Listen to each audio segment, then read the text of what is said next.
Good afternoon, everyone, and welcome to our national online branch meeting for September. Before we introduce you to our speaker, let me just take you through some housekeeping and the points that we need to make you aware of. With technical issues today, just to be clear that the obviously, if there's any issues with the sound or anything, we would be doing our best to make sure that that is kept to a minimum. But with any luck, we would have no interruptions to sound or visual issues. With questions and answers, there is a button at the bottom of your screen. If you have any questions, please post your questions on that using that button, and we will do our very, very best to answer those questions at the end of the presentation. If there's anything burning, I'll definitely interrupt the speaker and make sure that that question is answered. But we will do our very, very best to cover all the questions you send to us today. So make sure that you actually use that button. There is normally a button where you put your hand up, so refrain from using that one, please. Today's webinar is going to be recorded and will be available after the session, so you can download. There will be an email that Linda Wallace will be sending to all delegates to remind you of the fact that you can download this particular session. I'm pleased to say that we've got over 262 members online, so we've got a good attendance, and I'm really happy with how these presentations have gone, bearing in mind we've not been able to run any face-to-face events. At the end of the presentation, as I say, there'll be plenty of time for me to ask Duncan your questions, but also I'll be running you through some other points as well. So please stay on the line until the very end, because there's some important information that I want to pass on to you. Okay, let's move on. I think that's all the housekeeping points. I've got real pleasure in introducing you to Duncan Walker. Duncan started his career working with the Royal Bank of Scotland in 1977. He then became a senior manager of operations for the UK for RBS in 1997. And was voted Young Banker of the Year in 1993. Duncan started his own accountancy practice in 1998, became a member of the IFA in 2004. He won the IFA Accountancy Practice of the Year in 2009 and has been the branch ambassador for Scotland for the last 5 years. Duncan is very an active member of the IFA. He's been involved in a number of events and everything that we've run throughout the country. So he's well placed to provide this presentation to you. In 2015, Duncan set up a company called Badger Limited. And on that point, I will pass over to Duncan because I'm sure he can explain why he set up Badger Limited and what Badger Limited is all about. Over to you, Duncan, and welcome. Thanks very much, John, and good afternoon, everyone, and welcome to this webinar. I've been running my own accountancy practice, as John says, since 1998, and today I want to share my story with you over the last 5 years, from when I set up Badger Limited, which, by the way, stands for Business Advisors Delivering Growth, Awareness and Results. I'm now going to share the screen with you all just now to enable you to see some slides that will help me during this particular presentation. So if you just bear with me a few minutes, I'll share the screen.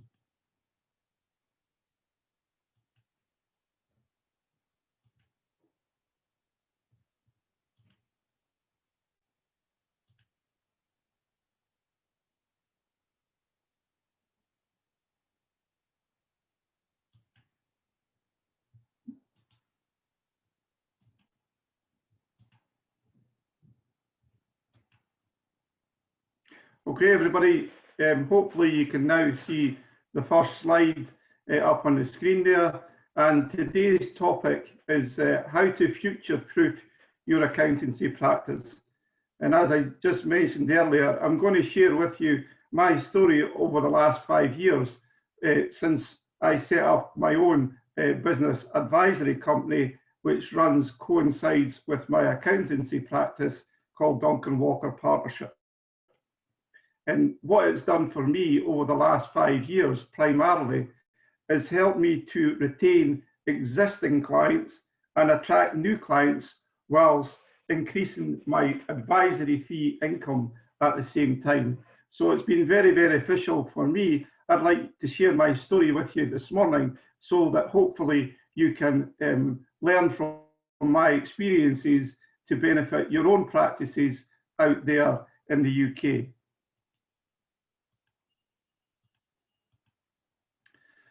So 5 years ago, I said to myself, what does the future hold for smaller accountancy practices? And many of the things that I thought about that were coming along the line as far as impacting our businesses are concerned, have actually came to fruition at this particular point in time. And some of these were, that my research showed me that on average accountancy firms with less than 5 partners rely on compliance services for 85% of their fee income. So very little of the income is generated from advisory work, although we do quite a lot of that work, sometimes for free. Compliance services are becoming increasingly automated due to new technology. And in the last year, there's been a 50% increase in cloud accounting systems with practitioners, and the use of expense capture tools has trebled. For example, receipt bank and auto entry. So more and more of the compliance work that we do is becoming automated. The larger accountancy firms in partnership with cloud technology software companies are targeting small fee-paying clients. For example, Mazars and KPMG had an agreement with Xero in order that they would process Xero, all the transactions would be processed through Xero, and Mazars and KPMG would sign off the final accounts. And most of the work in preparing up to the final account stage was done through Xero. And at the time when I was thinking about my own practice 5 years ago, it was at the time that the Making Tax digital change was being introduced by Philip Hammond. And we know some of the results of that to date, but we're not seeing the full picture to date. So again, these are some of the things that were happening 5 years ago, and some of them are coming to fruition now. And what impact is that having on our practices? And what impact will it have in the future? And what impact will big data, blockchain technologies, APIs, fintechs, artificial intelligence have on our practices? And will it lead to what some commentators have termed the invisible accountant? In other words, clients go directly to the software accountancy provider and fill in all the information which is downloaded from a bank feed. They also use receipt bank or auto entry, which retains all the receipts, and it then processes it right the way through to final accounts and the corporation tax return. So there's no need for a middle person, i.e. us as practitioners, to actually perform that particular task for them. And how will technologies exploit their position in the market? We've had the introduction of open banking called PSD2. The Royal Bank has got an arrangement with Free Agent that they provide free accountancy software to any clients that open a new account with them.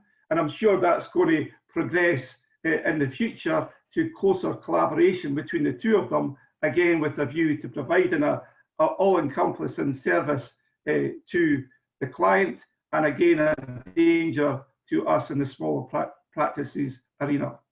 Capitalise have a partnership with Sage and Go Cardless with QuickBooks. Other apps such as Coconut and Counting Up will create a big shift in how we manage money in this particular century. So again, all these things are happening at the moment, and I was aware that they were going to be happening in the future when I started to think about my practice 5 years ago.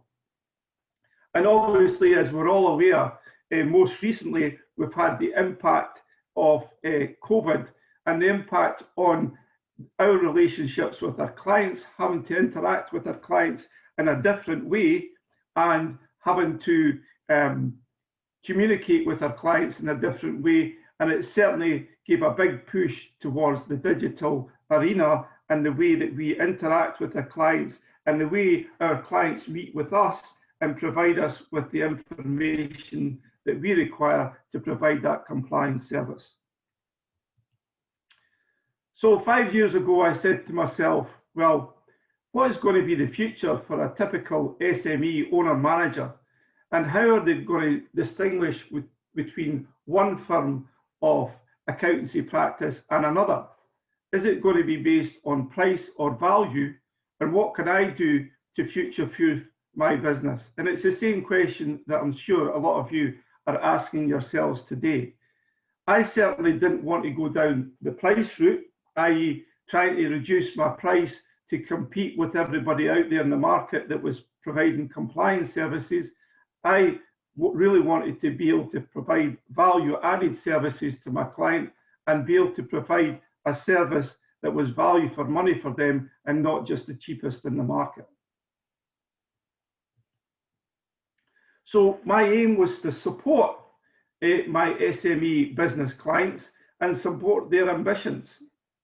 I wanted my SMEs to achieve what they wanted to achieve and perform that they wish to perform.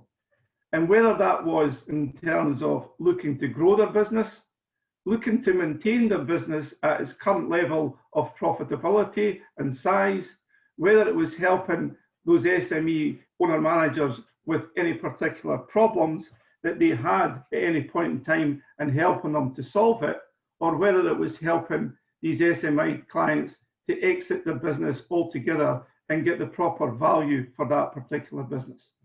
So these were my aims, and these were the things that were going around my head 5 years ago when I set up my business advisory business, and what was the best way to deliver business advisory to my particular clients in a way that they would perceive value in it and actually achieve the maximum benefit from it. Before we go any further, I think we're now going to have a little poll just to gauge from you out there as the audience where you are in terms of your practices and whether you wish to provide, or indeed you do provide at the moment, advisory services.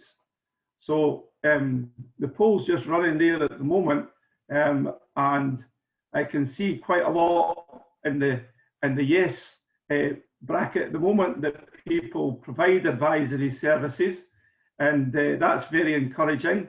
Whether everybody gets the appropriate reward for that, I'm not quite sure. But at the moment, the poll's running at, we've got almost 80% at yes, 11% no, and a don't know category there as well. So we'll just let that run for a moment, and I think we've now got the final poll results in. So I can share this. You should be able to see that in front of you at the moment, which is yes, 81 people have voted yes, 78% of you provide advisory services, and 12% don't at the moment.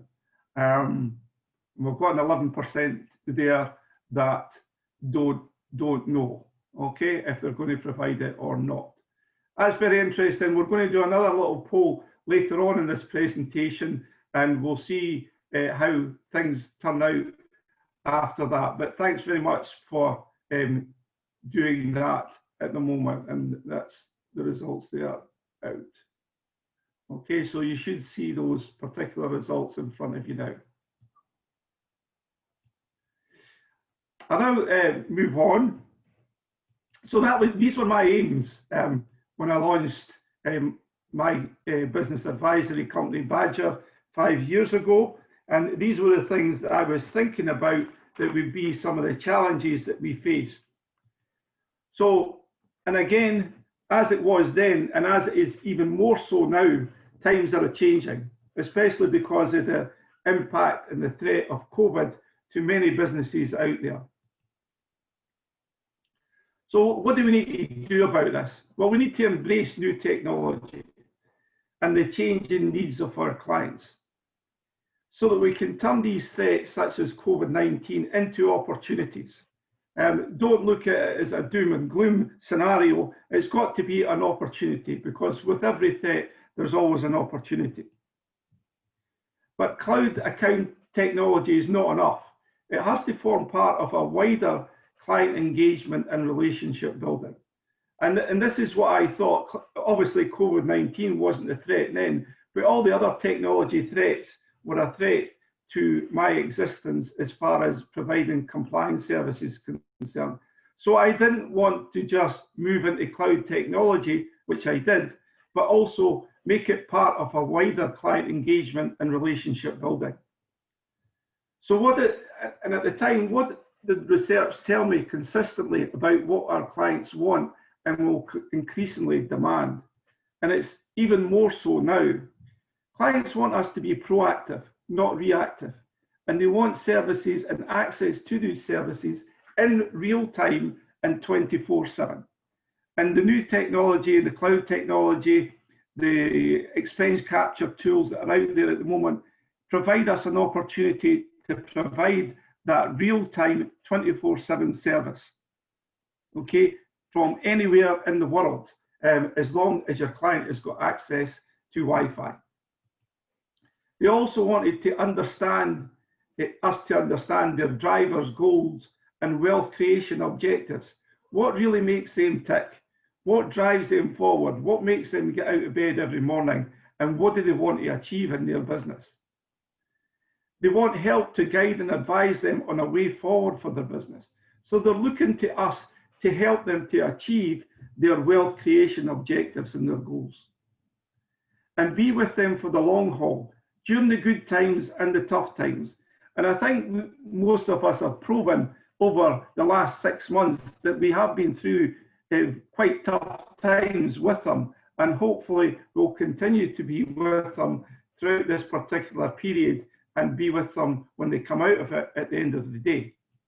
So these were some of the things that research tells us that our clients look for from their accountant in practice. So what are our strengths? We're knowledgeable about business, and we can help to identify good signs and bad signs as far as business is concerned, and help to provide the solution as far as our clients are concerned. We're trusted and have relationships.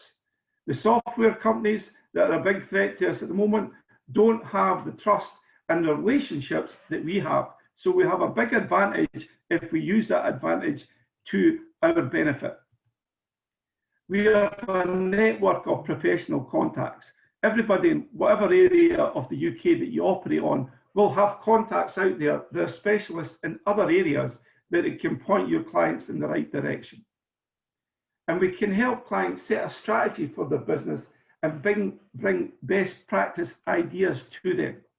Clients are looking to maximize their ability to manage their business and maximize to achieve what they want to achieve within their business. We can tell them some of the best practice ways because we've seen it with other clients and how to adopt that in their particular business. So we need to help clients, and again, how I hope to help these particular clients by helping them to spend some time on their business. Most of our clients spend a lot of time in their business, but very few clients spend a lot of time on their business. And by that, I mean, we need to make ourselves essential to our client's business and move into a scenario where clients feel our involvement is absolutely necessary to their continued and future success by offering value-added service. SME owner managers need to be in the business successfully managing day-to-day operations, but as their advisors, we need to help them to take time out and spend time on their business.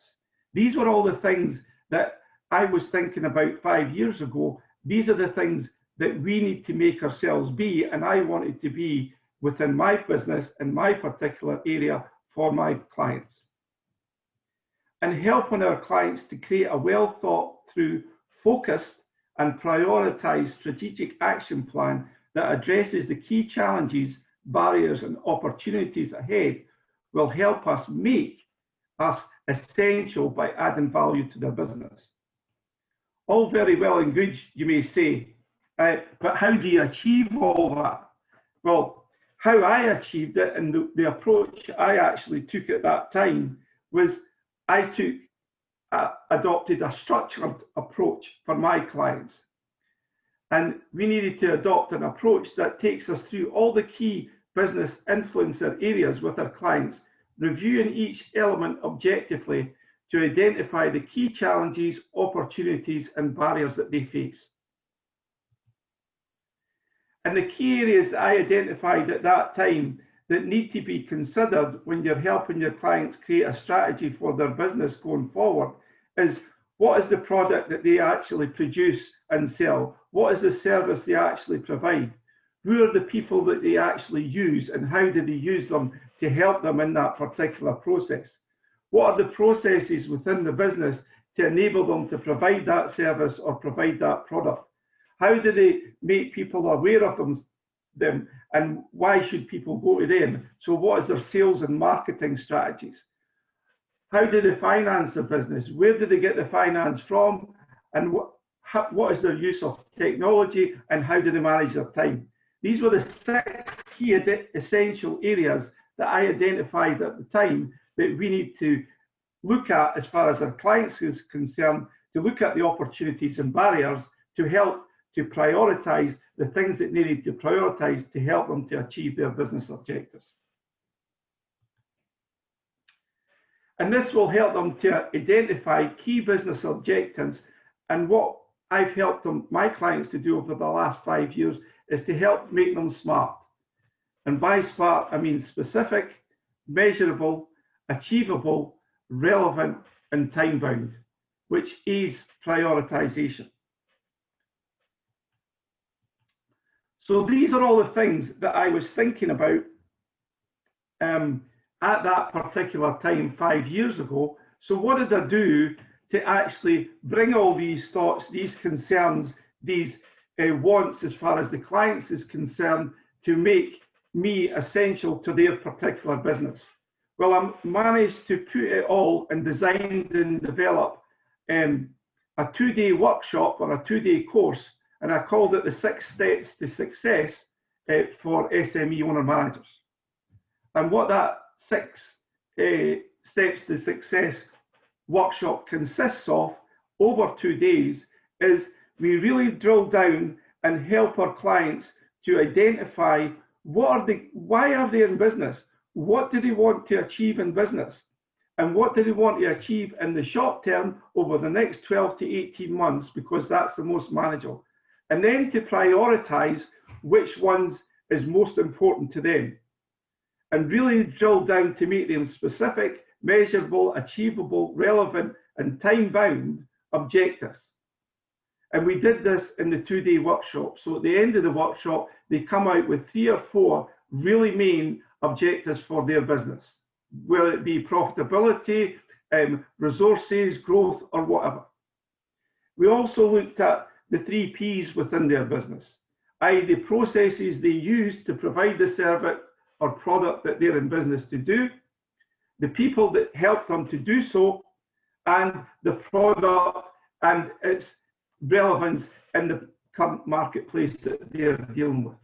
We also looked at how did we make people aware, or potential customers aware of them and the product and service that they provide. How do they finance that? Have they got the appropriate finance for providing that particular product and service? And if not, where can they get it from? We looked at the technology they actually use within that particular business, and is it most appropriate? And is there something better? or are they spending too much money and not really getting the benefit from it? And most importantly, at the end of the 2 days workshop, we emphasised that they needed to take action. They maybe needed to change behaviours, they needed to take action in different areas, each one of these 6 areas, in order to achieve their business objectives as far as their business is concerned, i.e. their SMART objectives. And the output of the 2-day workshop is they come away with an A4 sheet of paper with 3 or 4 SMART objectives at the top of it and a series of action points that's going to help them on their way under these 6 particular headings to achieve these main objectives. So it's not a War and Peace business plan, it's a short, sharp, succinct plan for them that they can take action on and they can implement over a period of time.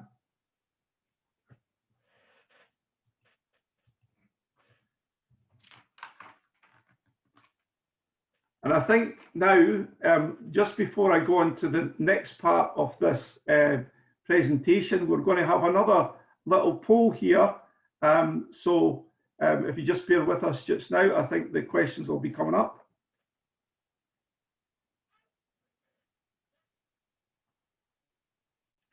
So the questions should be appearing on your screen at the moment. If you provide advisory services, do your clients appreciate the value of your advice? And you've got 3 options there again: yes, no, or don't know, or not applicable. So we're seeing the numbers again. Again, quite high in the yes element again. We're getting 69, 70% at the moment in the yes side. No, only 9%, and obviously some not applicable. We don't provide advisory services. We've got 108 people have registered their votes so far. 110, we've got 111 people voted now out of the 160 odds that are attending this particular webinar. And again, we've got 70% yes and 10% no now. And I think that's everybody that's voted. So we'll end the polling now. And the final result is in. Share the results, I think, with you just now. And you should see that we've got a final result of 71%, or 82 people voted yes, 12 and 10% voted no, and obviously some it was not applicable. So thanks very much for that. So some of you are obviously, well, the majority of you are quite happy that your clients appreciate the advisory services that you provide. Maybe we should have had another question in there about, do they pay the value that you're adding to their particular business, but that's maybe for another day. But thanks very much for that. I'll now move on. So once I created this 2-day workshop and developed the 2-day workshops, which helped me help my clients set a strategy for their business going forward, it was then a case of helping the clients to actually land a plan. Okay, so use the 6 steps, the success course with our clients and prospective new clients to actually identify what did they want to achieve in business, why did they go into business in the first place, and what the main things that they hope to get out of it. And once they've identified that, what areas do they need to change to get the results that they actually require. So once I knew that about my clients by attending the 2-day workshop, and we normally had about 10 SME owner managers on each particular course, helping them to set a strategy for the next 12 to 18 months, we then helped them to implement and monitor the plan. And this is where your expertise and my expertise in advising clients really came to the fore. Because as you're probably all aware, the most difficult thing is to find out what the clients need advised on. Well, I used my 6 steps to success course to find that out, and then help them to implement the plan and monitor the plan. by making use of my contacts in different areas, whether that be to help them raise funding for their business, whether that help them to set a social media marketing strategy for their business, various other things. I helped them with action as far as their plan was concerned. And then I helped them to monitor that plan, because they come in to see me on a quarterly basis to go over the plan with them. And it's the actual implementation and monitoring the plan that's very important, because many businesses have good intention, but what really defines the best businesses is the ability to execute, implement, and successfully embed the plan. And in my opinion, that's where a lot of business owners fall down. But we can help them with that. And I have done that over the last 5 years, helping the owner managers to implement and monitor the plan, keep them focused, keep them on track. And without word of a lie, I can tell you that just about all of them love the fact that somebody is actually taking an interest in their business, helping them to look at their business on a regular basis from an impartial point of view. And if they've done well, giving them a pat on the back, and if they've done not so well, putting them back in the right direction again. And because nobody really does that for them. It's different when you're in a corporate organization and you get assessed on a regular basis. But when you're working on your own and you're running your own business, it's a very lonely existence. So my experience over the last 5 years is that all my SME owner managers like this particular process, because somebody's helping them in the direction they want to go, somebody's praising them, and somebody's putting them back in the right direction if they're going off track. And this is where our expertise and professionalism come in helping the clients to implement the plan with the aid of our network of associates in our local geographic area, keeping them focused and making sure that the priorities are observed. And that's what I've done over the last 5 years with my clients.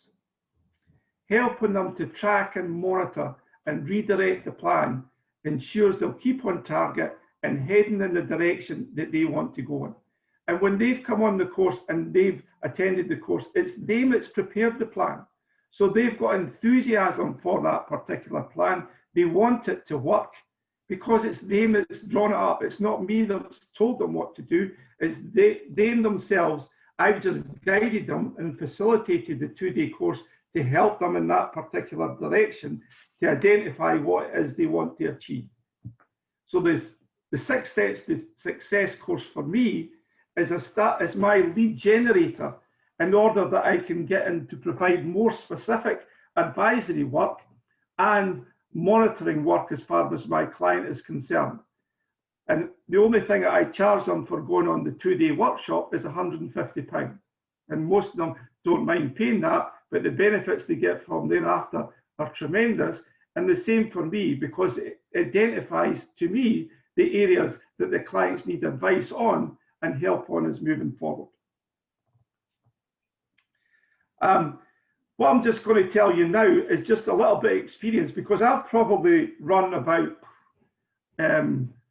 15, 20 of these courses over the last four years, and lots of tremendous success stories. So there's probably about 200 SME owner managers that I've put through these 2-day courses over the last 4 or 5 years. I'm just going to share you some client experiences at the moment, just 3 that I could remember off the top of my head, to again emphasize how this whole process actually works. So on the very first course that I ran way back in, I think it was December 2015, I had an electrical testing and maintenance company. 2 of the directors there came on the course. They had just taken over a company that was in this particular arena. It wasn't performing well. They had lots of staff issues. They had technology issues. They had transportation issues, lots of different issues that they had at that point in time. But they'd paid $300,000 to take over this particular business. The main reason they took it over because it had all the electrical certification. So rather than starting up a company from scratch, they bought it for that main reason and for their client book. It was turning over about $500,000 at the time and was barely profitable. It was pretty much, well, it was in fact making a small loss at the time. Where is that company now? Well, they're at present turning over £3.5 million. They made a profit last year of £350,000. They've doubled their workforce, and even we're going through COVID times at the moment. The type of business that they're in, which is essential to keep buildings open, i.e. making sure they're PAT tested and compliance tested and fixing any remedial work, is still going to continue, and they've got more and more contracts from local councils, various other housing associations, etc. So, and I asked him just the other week there before, when I knew I was coming on, is what did that first course actually do for you? And they said, well, it helped us to prioritise what we had to do first, because we had that many problems, we didn't know which one to tackle first. And it helped them in that particular regard. I still work with them, and they've still got a strategy in place, which we review on a quarterly basis with them. And for them, they wouldn't change it at all because it's working and it continues to work for them. And proof, as far as that's concerned, is the number of clients, number of staff, increased turnover and increased profitability that they've had. Another company that that came on the course probably around about the same time, actually, about 4 or 5 years ago, was one guy, fairly new, started up, young guy, mid-20s. He started up his own commercial cleaning company, and that commercial cleaning company was principally had a contract with a local house builder to clean windows, right, and also clean the inside of the houses when the builders were working on them. And he was just doing that himself. His first year of trading, he'd turned over, I think, about £35,000. To bring you bang up to date, again, I spoke to him last week before I came on the course, and he said, oh, good timing, Duncan, because I wanted to speak to you earlier. Anyway, he says, I've just been approached by a very large PLC who wants to buy my business. And the reason they want to buy his business is because he's now turning over £1.5 million. He's got contracts with the NHS, Metropolitan Police. He was down in London last week, and it's not window cleaning they do anymore. They've progressed on to, which he identified when he was on the course, there's a demand for duct cleaning in kitchens, and he then progressed into duct cleaning in hospitals, and he bought the most up-to-date equipment to deal with that, and is qualified to provide the certification as well. And all of that, as you can imagine, with the problems in hospital, with COVID-19, etc., big demand for his services just now, and he's one of the few people in the UK that can actually provide these particular services and the certification relating to it. And as I say, he's just been approached last week by a major PLC wanting to buy him out, and the figures being talked about is £2 or £3 million. So really a significant success story. The last one, one that came on my course probably a couple of years ago now, was again a young guy about 30 odds who had been running his own joinery business and doing extensions and things like that. Very good at what they did, but their admin system, their processes, the financial controls and everything that were just pretty much non-existent. So again, we identified on the course that he needed to get processes in place, he needed to get proper funding in place, properly structured funding, and so on and so forth. And again, another big success story. He's now turning over £3 million. He's that much work. He's got an order book that's way into June next year. They've been continuing to work in their niche in the market, which is renovating existing buildings and doing them up, and extending existing dwelling houses, etc. So again, just to give you 3 examples out of the 200 probably businesses that have been on the course over the last 5 years that have actually this process has worked. It's still going on for them, and we have the regular meetings to keep them on track, and I refer them to people that are specialists in different areas as and when is needed. So what did I do next? So I facilitated my first 10 courses in Edinburgh and Lothians with these Seen It Worked, which was my pilot area in Edinburgh and Lothians, and I thought, well, what I've developed in terms of this course I need to protect in some way. So I do own all the intellectual property in relation to the 2-day course and the processes thereafter. I split the UK into 50 regions, and I commenced saying to other people, because I can only be one place at one time, if you want to replicate what I do in Edinburgh and Lothians in your particular geographic area, then I will sell you an exclusive license to you and your practice in that geographic location, and you can replicate the same in your particular area as I've done in Edinburgh and Lothian, which will help you to maintain your existing clients, attract new clients, and you won't be worried about the decline of your compliance income, because you'll be generating much more advisory fee income, which has been my experience.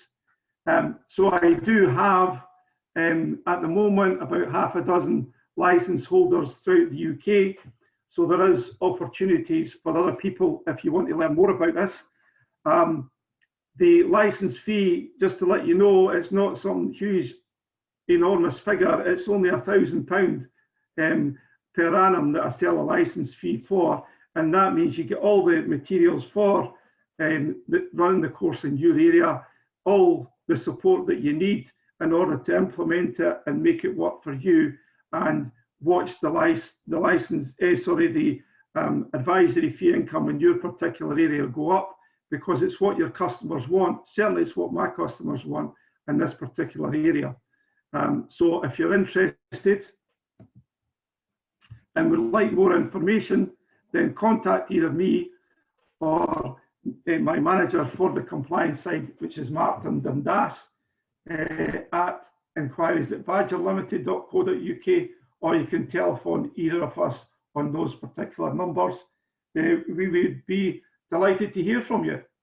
And thank you very much for listening, ladies and gentlemen. I hope that's been interesting for you, and I'll now take any questions that anybody may have. Thank you. Right, Duncan, thank you very much. And we've had a number of questions that have come to us. So for some of those who were late joining the call, please, if you've got any questions, can you post them on the Q&A button at the bottom of your screen, please? So that would be great. We've got, before I go on to some of the questions from delegates, Duncan, can I just ask you, by introducing the 6 Steps to Success course, how has it helped what's it done to help your practice? What have you achieved as a result of it? 3 things. Firstly, it's helped me retain existing clients, because clients no longer want to go to another practice because they may be charging cheaper fees for compliance work, because they know that my practice is adding value in different areas which makes me an essential part of their business that other practices don't provide. So we're not the dearest as far as compliance services, we're not the cheapest either, but because of the fact that we are providing something extra, something essential to those particular owner managers, excuse me, then clients don't want to leave based on price. So it's helped me retain existing clients. It's helped me attract new clients, because clients have seen what we're doing. Obviously, business owners speak to other business owners and they say, well, that's what I've found anyway.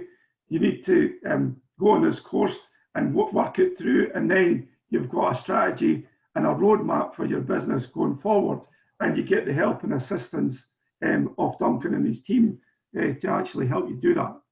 And obviously, most importantly, at the end of the day, it's increased my advisory fee income about 4 times. Okay. Whereas previously I was providing a lot of that work, or a lot of that advice for free, as I'm sure most of the other people out there are doing. Right. And pricing is obviously one of the issues, and I'll refer to that actually because we've got it as part of our bounce back series, which I'll mention in a second. But again, what sort of percentage of your practice's annual income is attributed to advisory fees compared to, say, compliance work? And how has that changed over the last, I don't know, 3 or 4 years, let's say, since you've been following this? Obviously, at the beginning, as it said in the slide there, probably about 85% of my annual income was from compliance work. And over the last 5 years, the balance has shifted, and now about 50% of my fee income comes from compliance and 50% from advisory fee income. So, and I anticipate that within the next 2 years, probably compliance is probably going to be lower and advisory higher. But we're at 50-50 at the moment. Okay. And we're starting to receive quite a few questions coming through. So you're hitting a nerve here, Duncan. So it's good. There's a couple. I'm grouping some of these up because they're very similar. But advisory, if you like, and advice is accepted. But there's some members saying that there's resistance to the extra charges. How would you respond to that one? Well, yeah, I totally understand that, and that's why I adopt the approach that I do. All I say to clients is, my best advice to you is come on the 2-day course and look at what you really want to achieve within your business and really plan out what it is you want to achieve in specific terms. Look at the areas that are stopping you from achieving it. Where's the barriers and how can we overcome them? And then you've got a plan in front of you. Now, I only charge £150 for each person that comes on a 2-day course. That's my loss leader, if you like. It's not quite a loss leader because I don't really lose money, but I don't make that much money on it. But what it allows me is to know exactly what these clients, type of advice these clients want, and then helping them to actually take action on these particular things, whether that's me referring them to another specialist, whether that's me doing it myself or whatever. So that's how, and then when the clients actually see that their business is improving, either by increased profitability or having to spend less time on many things, not stressing as much about many things, then they're seeing the value. And once they see the value, they're quite happy to pay. But you've got to give something first before they'll see the value. And that's why I think the 2 days serves that purpose. I'm giving them 2 days of really good, intensive business knowledge. And I don't facilitate the whole 2 days myself. I get other experts in as well. And that gives them real value for money at the outset. And then they say, oh, this is a good idea. And it's starting to work and add value to their business. Then they're quite happy. But if you just sit someone down and say, right, now I'm invite you in for a day and we're going to have an hour chat and I'm going to give you some advice. Well, most people will be resistant to that. But I'm helping them to achieve what they've told me in the 2 days that they want to achieve. Yeah. So okay. I've switched it around, if you like, to make they're telling me what they want rather than me telling them what they need. So in fact, Duncan, this next question I've got here probably leads into some of your background actually, and the question was how much did your banking background help your business advisory service, and how much did it hinder? Now, I wouldn't have thought that would be the case, but no, I mean, ever since I set up in business, the experience and training and knowledge I gained through my banking career has always been valuable. But I've been away from the Royal Bank for 22 years now, but I still got a lot of contacts within the banking fraternity. A lot of times I don't agree with some of the policies and procedures and so on and so forth, but I've got a good working relationship with them, That again, almost my view is I want to get the best deal for my client, and that's what I always attempt to do, and I don't hide that fact. And if it's, but most importantly, I want to get the right product for my client, because a lot of business clients get confused about, they want to borrow money, but they don't know the right product. They'll, you know, so it's very important. If you don't get the right product for what your borrowing is actually required for, you might pay a lot more for something than you really have to. So I help the clients to identify what is the right product. Is it invoice financing for working capital purposes? Is it for the purchase to an asset? Is it purchase for the premises or whatever? It's identifying the right product for the client. That's when you're adding value. And if you can shop around and get the best deal for the client, then the client's going to be happy because you've saved them money. And that's always been my approach. So in answer to your question, yes, it helps, because I know a lot of people and I know how to make the decisions, but also I know all about different financial products and what's the best one for the client. Excellent, excellent.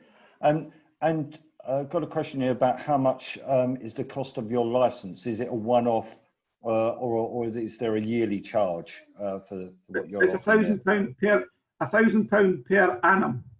But even if you take it at the minimum aspect, if you do one training course with 10 people on it and you only charge them £100, that's you got your £1,000 back.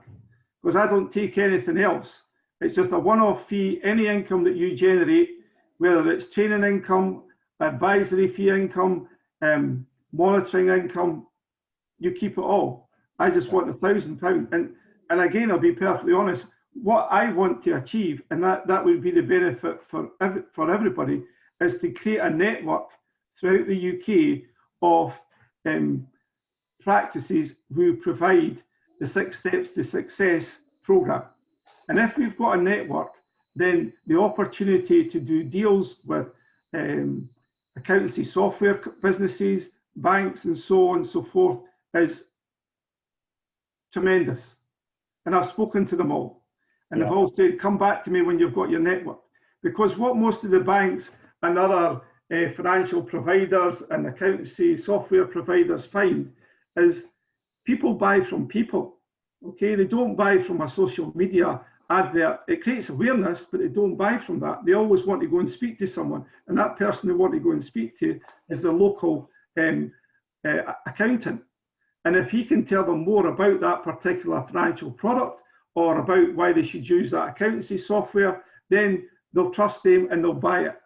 But what most of them are finding, the larger corporates are finding, because they don't have branch infrastructures anymore, then they don't get as big a bang for the buck when they do their marketing campaigns. So that's what I want to achieve. That's why the price of the license is so low, so we can get the network together and we can then approach larger corporates to advise on their products throughout the network, and we can all make money together. Excellent, thank you, Duncan. And another question here, how do you advertise your advisory services? Is it directed to clients only? Initially, yes. And at the moment, I don't do any advertising because it all works through word of mouth. My priorities, first of all, are my existing clients. Mm-hmm. Yeah.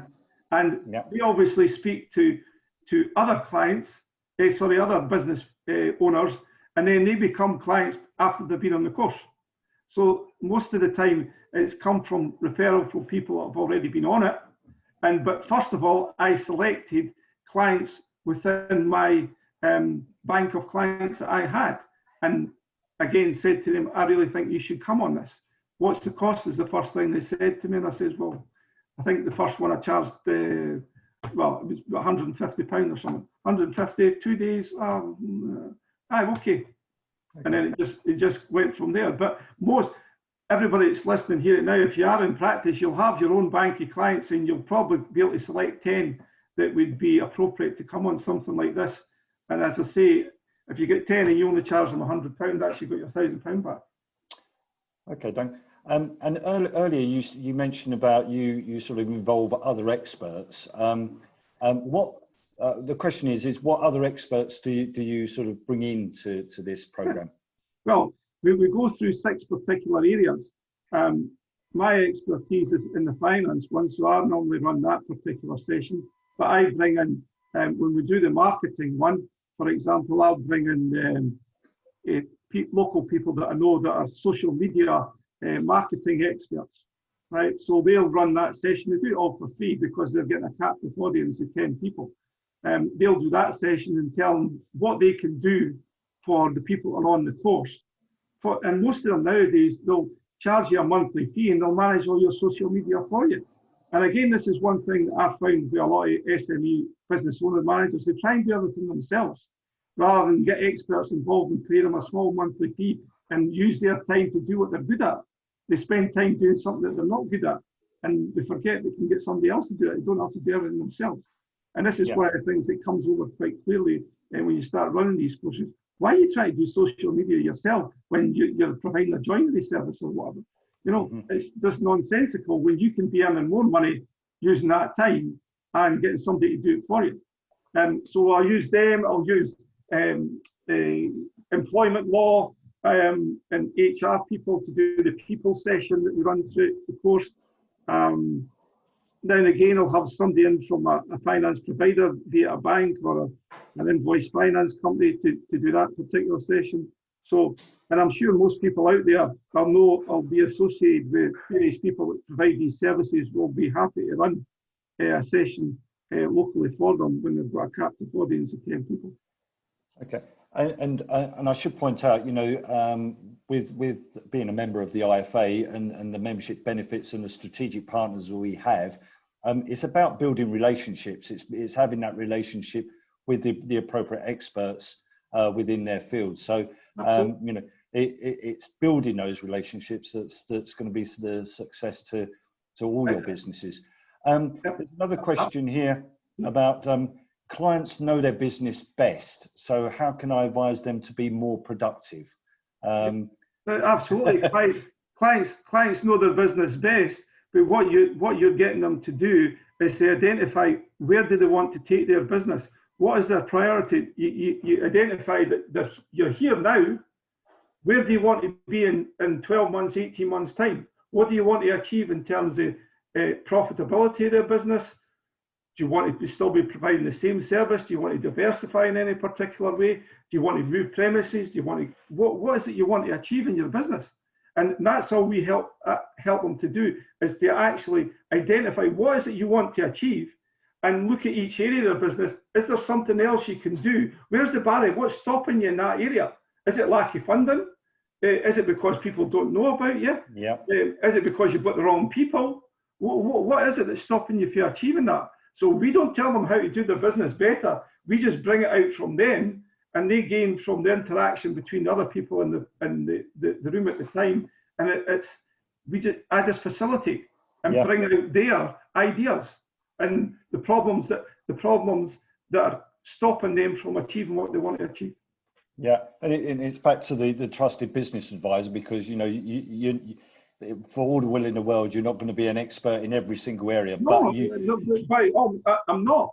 And exactly. And neither is everybody. But what everybody gets when they come to the course, they come out with an A4 sheet of paper, identifying 3 or 4 smart objectives, what really means something to them. This is what I want to achieve in my business. This is why I went into business. And what's stopping me from achieving that? Where's the barriers? And what we're going to help them identify is how they can overcome some of these barriers. Okay, and I'm conscious of time, but there's still some questions, and I hope the delegates, because everyone seems to be interested in here, we'll keep online for a little bit longer. There's a question about the course itself. How many clients on each course, or is it a one-to-one? I have a maximum of 10. I don't do any more than 10 on any particular course. It's not a one-to-one. All the people that go on the course gain from the interaction with other business people. The only rule I have is I don't have 2 business owners from the same sector on the same course because of competitive reasons. So up to 10, more than 10, it's become a lecture. It's not an interactive thing. So it's up to 10. but the minimum I take is normally 6. So anything between 6 and 10. Yeah, so it's quite focused, isn't it? And individuals can feel free to and they all help each other. They all help each other with different aspects of the business. It's all confidential. That's emphasised right from the beginning. They all help each other, and they all help each other get the outcomes they want to achieve. And obviously, with COVID and everything, Duncan, you know, I'm aware that you've been providing these sort of courses on a one-to-one basis, you know, face-to-face, I should say. But there's nothing stopping you conducting these during, you know, the sort of webinars that we're doing today. So that's exactly it. What we're thinking about doing is, rather than doing it a straight 2 days, we'll split it up into maybe 3 sessions, and we can do it yet again. 10 people can easily work on a Zoom platform, but we wouldn't want to do a 7-hour session for 2 days on a Zoom. So we'll split it up into maybe 2-hour slots, and maybe do 3 or 4 2-hour slots over a period of time. Yeah, that sounds that's good. what we're thinking of doing if COVID prevents us doing the face-to-face for much longer. Of course. 1 or 2 other questions about the course itself as well is, does the course material recommend specific providers of, say, account software, data capture software, finance providers, or is we don't recommend anybody on the particular course. What we do is help the individuals to identify what they need. So there's no hard sell or anything like that. It's helping individuals to say, what is I need? Well, I can't get to there in my business unless I get the working capital funding that's provided. And we will say, well, have you looked at invoice finance? And we'll maybe say to them, well, there's about 3 or 4 providers I can introduce you to tomorrow. And then, or I can get quotes for them all, and I'll come back to you. And that's just providing a good service for your client. It's not saying you have to go with this one, you have to go with that one. Never would we do that, no. Right. Okay, there's a question here from one of our members. New Anglia Growth Hub provides something similar, which is via the regional LEP.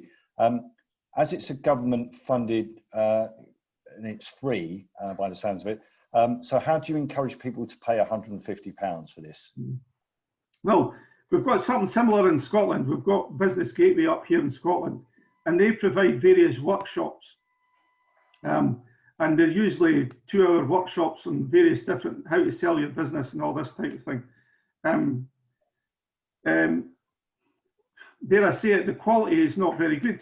And when people come on our course and compare it to that, then most of them much prefer ours.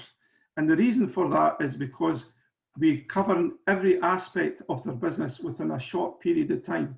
So it's not you've got to go to a 2-hour workshop here, a 2-hour workshop here, or go to 6 weeks to attend a program run by the local business enterprise agency or whatever. We've condensed it because most people that run their own business are busy.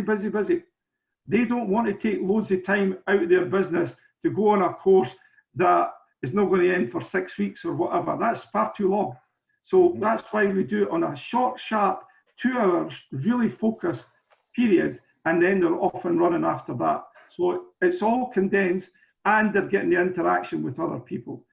And that's what works for us. And people, at my experience, they're more than happy to pay the £150. And I'm guessing, Duncan, if we've got anyone online who would be interested to follow this up with you, they can do. But I'm guessing that you could pass them on to people that can give some sort of reference testimonial of what they've achieved. So there's that option as well. The other thing, of course, John, is this whole the 2-day course is approved by your good selves at the IFA. Yeah. So the course has been accredited by the IFA, and it went through a fairly rigorous process with Jonathan Barber to achieve that, and we've had that for 4 years now. So yes, and that's a good point to make. Yes, we do endorse the programme. You're right. You went through a very rigorous process before we even got to that stage. Again, I'm conscious of time, but I think you've answered this question actually about the number of people that you have on the particular course. But this particular question is about delegates from, so how many delegates from each company? You've said already it can 6 be to 10. As I say, it can be as many as Yeah. Sometimes we have, if there's 2 directors, we'll have the 2 directors on it. Or if there's a director and maybe the main manager within the organisation, will have them on. So there's no restrictions as to how many people. In fact, often one company just asked me the other day, can we just do it for our company alone? I says, well, yeah, I could. I says, and it would work. I says, but it works better when you're interacting with different businesses and you're getting different ideas. And so as many people as you want from any particular business, if that's the case. However, the only thing I do not do is not 2 owner managers from the same sector. So I don't have 2 competing businesses on the same course. Right. I'm going to sort of couple more questions, and then I'm going to call it a day on the questions. And I'll just run through some of our final slides. But and I think this particular question I think might be directed to you as a practice. But do you provide annual accounts, tax returns, completion service? Well, I'm guessing that's you do. So just looking again. So one question was, why did you feel the need of incorporating separate entities for each area of your business? Because I had the idea at the outset that I wanted to license or franchise this particular idea. So I wanted to keep the company separate from my own practice. That's the simple reason. Yep, that's fine. Right, Duncan, I'm going to call it a day there. Thank you very much. The questions keep rolling, but I think we've got to stop somewhere. You've kindly... If anybody's got further questions, then please call me on the number that was on the last slide. Yeah, as I was just about to say, you've kindly provided the information there and your contact details. We'll try and find a slide there that covers that later, but your contact details will be in the email that Linda will send out either after this event or later on today. And as I've said right at the very beginning, these sessions are recorded anyway, so you may be able to download a copy of this session. And also, I'm guessing a copy of the slides as well that's there if you need them separately. Just some important information. We've got the up and coming IFA webinars. We've got the Bounce Back series, which is throughout September, over 3 sessions. The first one starts on the 9th of September, and we've got 2 excellent speakers, James Ashford from Go Proposal and a guy called Andy Tennant, which some of you may know, who is one of our AML reviewers, who will be discussing fraud. James will be discussing the pricing that isn't the issue, isn't the problem. And I think that's connected very much to what Duncan has been talking about today. So you do need to register for that one. So please go online and register your place because I think these seminars, this particular series is going to be useful, especially in this important time and bouncing back from COVID. We've got the national branch meeting, another one on the 15th of September. Our guest speaker there is Sarah Rigg from Vantage. She will be sort of going into depth with fee protection and why it's considered as best practice to offer to your clients.